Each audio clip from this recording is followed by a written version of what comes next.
अस्सलाम वालेकुम dear student, हमने 11th क्लास की जो केमिस्ट्री है इसका चैप्टर नंबर 2 कंप्लीट पढ़ लिया है। उम्मीद है अल्हम्दुलिल्लाह सुम्मा अल्हम्दुलिल्लाह कि आपको ये सारा समझ भी आ गया होगा। अब बेटा इस चैप्टर की हमने एक्सरसाइज करना चाहते हैं। एक्सरसाइज में जो पहला क्वेश्चन हमें दिया जा रहा है वो मल्टीपल चॉइस क्वेश्चन है और आपने करेक्ट ऑप्शंस को टिक करना होगा। तो पहली हमारी ऑप्शन ये है, पहला सवाल हमारा ये है कि quantum number m is associated with, कि ये जो m है क्वांटम नंबर ये किसके साथ एसोसिएटेड होता है, ये हमें क्या बताता है।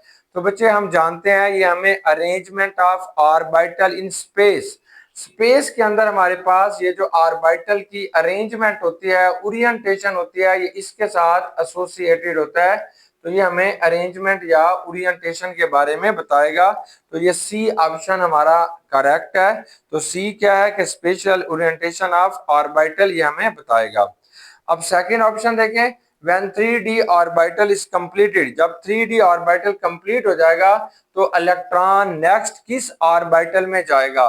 तो आपको जो फार्मूला तो याद है, स्कूल स्कूल पब्लिक स्कूल, ये आपने याद किया हुआ है। स्कूल स्कूल बेटा ये पब्लिक स्कूल है, ये भी फिर पब्लिक स्कूल है, तो ये डीपी आएगा, डीपी। तो ये पी में जाएगा, नेक्स्ट जो हमारे पास आएगा वो पी में जाएगा। किस पी में जाएगा, ये पहला पी 2 से शुरू होता है, दूसरा 3 से, ये 4 से। तो ये सी ऑप्शन ठीक है। अगर 3D कंप्लीट हो जाएगा तो 3D के अंदर बच्चों अगर 10 इलेक्ट्रॉन हो जाएंगे तो वो नेक्स्ट इलेक्ट्रॉन किस ऑर्बिटल में जाएगा, वो बेटा 4p के अंदर जाएगा। तो ये सी ऑप्शन जो है ये बिल्कुल ठीक है। अब आपने एमसीक्यूज नंबर 3 करना है कि quantum number values for 3p orbital are, कि अगर आपके पास 3p ऑर्बिटल दिया जा रहा है तो इसकी क्वांटम नंबर वैल्यूज क्या होंगी।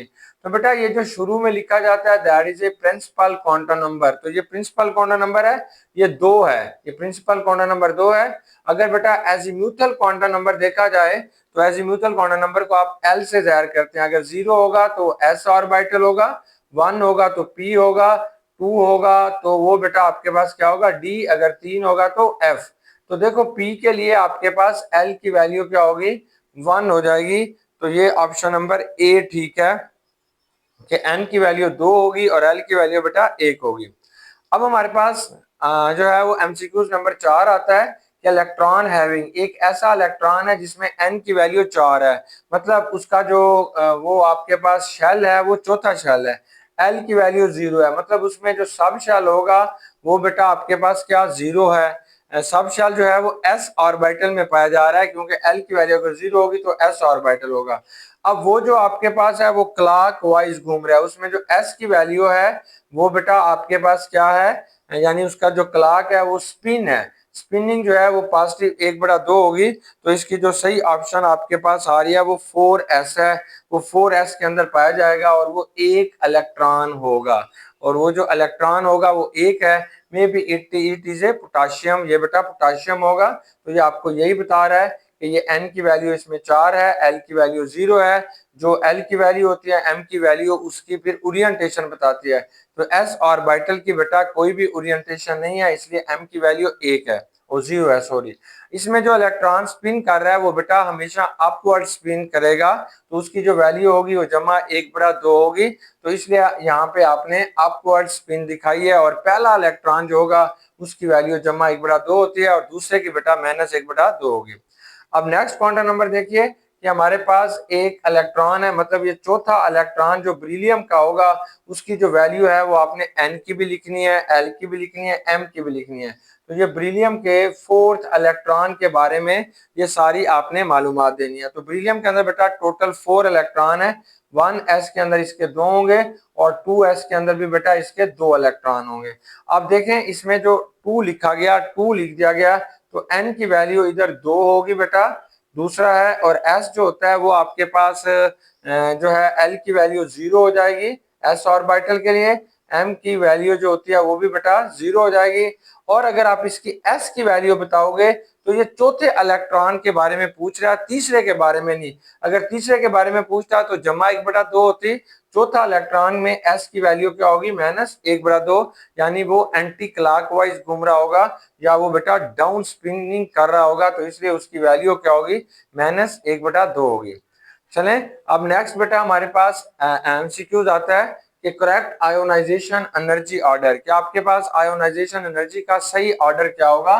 तो ये इसने हमें बेटा 1 2 3 4 5 5 एलिमेंट्स दिए गए हैं। तो इसमें इसने एक हेलियम दिया था, एक फ्लोरीन दिया था, मैग्नीशियम था, ऑक्सीजन था, नाइट्रोजन था। तो बताया कि इसकी फर्स्ट आयोनाइजेशन का ऑर्डर बता दीजिए। तो ये बी ऑप्शन ठीक है। सबसे ज्यादा हीलियम की आयोनाइजेशन एनर्जी होगी, हीलियम के बाद बेटा फ्लोरीन की होगी, फिर आपके पास नाइट्रोजन की आयोनाइजेशन एनर्जी ऑक्सीजन से ज्यादा होती है, फिर बेटा आपके पास क्या होगी, मैग्नीशियम की होगी। आपको याद है कि हम ये इस तरीके से बनाते थे कि आपने सबसे पहले बेटा हीलियम को लिखना है, फिर आप नीचे आएंगे ऐसे, फिर ऐसे 3 दफा। तो यहाँ पे आपने लिथियम को दिखाना होता था, ये बेटा सोडियम है, ये आपके पास पोटाशियम है, और यहाँ पे आपके पास सॉरी ये लिथियम लिथियम आएगा, ये बेटा सॉरी बेरिलियम आएगा, बोरान आएगा, यहाँ पे कार्बन है, यहाँ पे नाइट्रोजन है, यहाँ पे बेटा ऑक्सीजन है, यहाँ पे फ्लोरीन है, यहाँ पे नियान है। अब जो मैग्नीशियम है वो इससे निचले वाले पीरियड में, थर्ड पीरियड में, इसलिए उसकी तो देखिए यहाँ पे आपके पास ये 3 एलिमेंट दिए गए, साफ क्लियर है। सबसे ज्यादा नियान थी, उसके बाद फ्लोरीन है, फ्लोरीन के बाद बेटा नाइट्रोजन है, फिर ऑक्सीजन है। अब मैग्नीशियम की क्यों कम है, मैग्नीशियम आप कहेंगे ये तो फुल फील्ड है, इसकी ज्यादा होना चाहिए, लेकिन बेटा इसका तीसरा पीरियड है, इसका साइज थोड़ा बड़ा हो गया, इसलिए इसकी आयोनाइजेशन एनर्जी कम होगी। नेक्स्ट हमारा क्वेश्चन यह है कि P orbital has a lobe, कि पी आर, तो ये इसकी करेक्ट ऑप्शन जो होगी वो बी होगी। सबसे ज्यादा हीलियम, फिर फ्लोरीन, फिर नाइट्रोजन, फिर ऑक्सीजन, फिर बेटा मैग्नीशियम। नेक्स्ट हमारा क्वेश्चन जो है क्वेश्चन नंबर 7 है कि P orbital has a lobe, P orbital के कितने लोब होते हैं। इसका करेक्ट आंसर बी है। पी ऑर्बिटल के बेटा 2 लोब होते हैं, ये एक लोब है, ये बेटा क्या होगा 2 लोब, तो इसके 2 लोब्स होंगे। अब नेक्स्ट हमें बताना चाहता है क्वेश्चन नंबर 8 हमारे पास आ जाता है। तो इसके जो पी ऑर्बिटल्स होते हैं ये स्पेस के अंदर कैसे ओरिएंटेड होते हैं, कैसे स्पेस के अंदर ये अपने आप को अरेंज करेंगे। तो ये बेटा सी ऑप्शन जो है वो ठीक है कि ये perpendicular to each other along the X Y and Z. तो आप जानते हैं कि ये परपेंडिकुलर होंगे एक दूसरे के, क्या होंगे परपेंडिकुलर। ये पी एक्स होगा अलोंग एक्स एक्सिस, और ये बेटा पी जेड हो जाएगा अलोंग जेड एक्सिस, और ये बच्चों पी वाई हो जाएगा अलोंग वाई एक्सिस। तो ये सी ऑप्शन इसका ठीक है। अब नेक्स्ट आता है कि ये जो डी ऑर्बिटल्स होता है इसमें कितने एनर्जी लेवल्स होते हैं, या ये आपको बताना चाहता है कि डी सब शेल के अंदर कितने ऑर्बिटल्स होते हैं। तो आप जानते हैं कि डी सब शेल के अंदर बेटा 5 ऑर्बिटल्स होंगे। तो ये आपके पास सी ऑप्शन बिल्कुल ठीक है। नेक्स्ट बेटा हमारे पास आ रहा है कि प्रिंसिपल क्वांटम नंबर आपको क्या इंफॉर्मेशन देता है। ये आपके पास एमसीक्यूज नंबर 10 है कि प्रिंसिपल क्वांटम नंबर हमें क्या इंफॉर्मेशन दे रहा होता है। तो प्रिंसिपल क्वांटम नंबर बेटा आपको सिर्फ 2 चीजें बता रहा होता है, एक उसकी एनर्जी बता रहा होता है और एक उसका साइज बता रहा होता है। कि जैसे जैसे, क्योंकि प्रिंसिपल क्वांटम नंबर को आपने एन से जाहिर करते हैं, अगर एन की वैल्यू 1 है तो वो के शेल होगा, उसकी एनर्जी भी कम है और उसके बेटा साइज भी कम है। तो यहाँ पे जो आपको ऑप्शंस दिए गई हैं वहां पे साइज है, शेप है, स्पिन है। तो ये हमें शेप नहीं बताता, एनर्जी और साइज बताता है। तो हमारा ऑप्शन ए ठीक है, क्योंकि वहां पे लिखा हुआ है एनर्जी, तो ये ठीक है। अब बेटा हमारा लास्ट एमसीक्यूज ये है कि हमारे पास unpaired electron, how many unpaired electrons are present in cobalt, cobalt के अंदर कितने अनपेयर्ड इलेक्ट्रॉन है तो बताइए। तो ये बी ऑप्शन ठीक है, इसमें 3 अनपेयर्ड इलेक्ट्रॉन होते हैं। कैसे बेटा, ये जो कोबाल्ट होता है इसमें 27 इलेक्ट्रॉन होंगे। इसके वैलेंस शेल की इलेक्ट्रॉनिक कॉन्फ़िगरेशन ये होगी कि 4s में इसके बेटा जो है वो 2 इलेक्ट्रॉन होंगे, और आपके पास जो 3d होता है इसके अंदर बेटा इसके 7 इलेक्ट्रॉन होते हैं, 7 इलेक्ट्रॉन होंगे टोटल, इसके 27 इलेक्ट्रॉन होते हैं। अब 3d इसका लास्ट है, ये बताएगा कि इसके अंदर कितने अनपेयर्ड इलेक्ट्रॉन है। तो बेटा ये डी के आपने 5 बना लेनी है, 1 2 3, ये 4 और 5। डी जो सब शेल है इसके 5 ऑर्बिटल्स होते हैं। पहले ऑर्बिटल्स में 2 इलेक्ट्रॉन होंगे, इसमें भी 2 होंगे, इधर बेटा आपके पास 3 होंगे। तो इसका मतलब यह है कि कोबाल्ट हैज 3 अनपेयर्ड इलेक्ट्रॉन।